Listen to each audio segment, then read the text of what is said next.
আমরা ইন্টারনেট বন্ধ করতে বাধ্য হই। আমরা ইন্টারনেট বন্ধ করিনি, ইন্টারনেট বন্ধ হয়ে গেছে।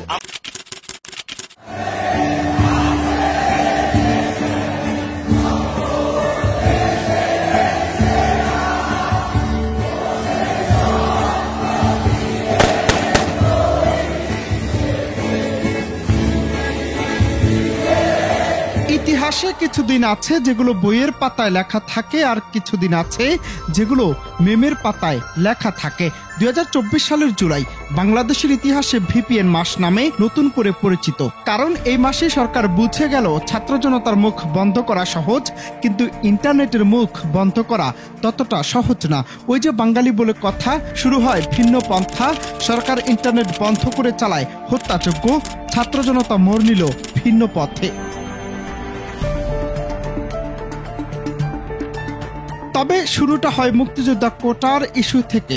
আদালতের রায়ের পর হাজার হাজার ছাত্র রাস্তায় নেমে আসে, দাবি একটাই, ন্যায় বিচার। কিন্তু সরকারের ভাষা ছিল ভিন্ন। তাদের মতে ন্যায় বিচার মানে নিঃশব্দতা। তাই তো প্রথমে মাঠে নামে পুলিশ, তারপর র্যাব, তারপর আসে আরেক ভয়ঙ্কর অস্ত্র, ইন্টারনেট বন্ধ।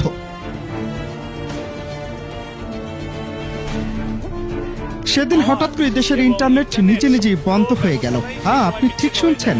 প্রথমে তৎকালীন আইসিটি প্রতিমন্ত্রী জুনায়েদ আহমেদ পলক বলেছিলেন, আমরাই ইন্টারনেট বন্ধ করেছি দেশের স্বার্থে।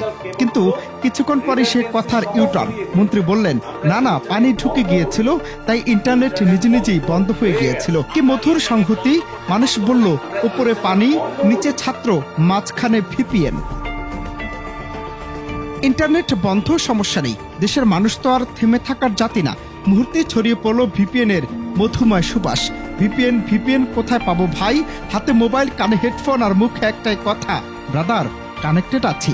সরকার বন্ধ করলো ফেসবুক, ছাত্ররা চালালো টেলিগ্রাম। সরকার বন্ধ করলো ইউটিউব, ছাত্ররা চালালো এক্সপ্রেস ভিপিএন। জুলাই মাসে দেশে সৃষ্টি হলো এক নতুন সংস্কৃতি, ভিপিএন এর জনতা। মানুষ জানলো ইন্টারনেট শুধু তার সিগন্যালের মধ্যে সীমাবদ্ধ নয়, ইন্টারনেট মানুষের ইচ্ছের মধ্যেও বসবাস করে। আন্দোলন চলছিল, গুলি চলছিল, কান্না চলছিল, আর ভিপিএন দিয়ে স্টোরি রিল লাইভ চলছিল আগুনের মতো। ইতিহাসে সরকার পড়ে থাকবে পানি ঢুকে ইন্টারনেট বন্ধ এর হাস্যকর অজুহাত দিয়ে, আর মানুষ মনে রাখবে কিভাবে ভিন্ন পন্থা ইন্টারনেট ব্যবহার করে তারা নিজেদের কানেক্টিভিটি নিজেদের হাতে তুলে নিয়েছিলেন। আজও কেউ ইন্টারনেট স্লো হলেই বলে, বুঝি আবার পানি ঢুকলো। এবার বছর ঘুরে আবারও এলো জুলাই। পতন হলো শেখ হাসিনা সরকারের।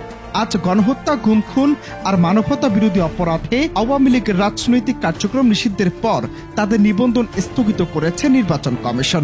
এ জুলাই সরকারের বাহিরে গিয়ে ভিন্ন পন্থায় ইন্টারনেট ব্যবহার করে বাঙালি জাতি বুঝিয়ে দিয়েছেন, দেশের মানুষ এক হলে সব সম্ভব, সেটা গতিপথ কিংবা সরকার পরিবর্তন।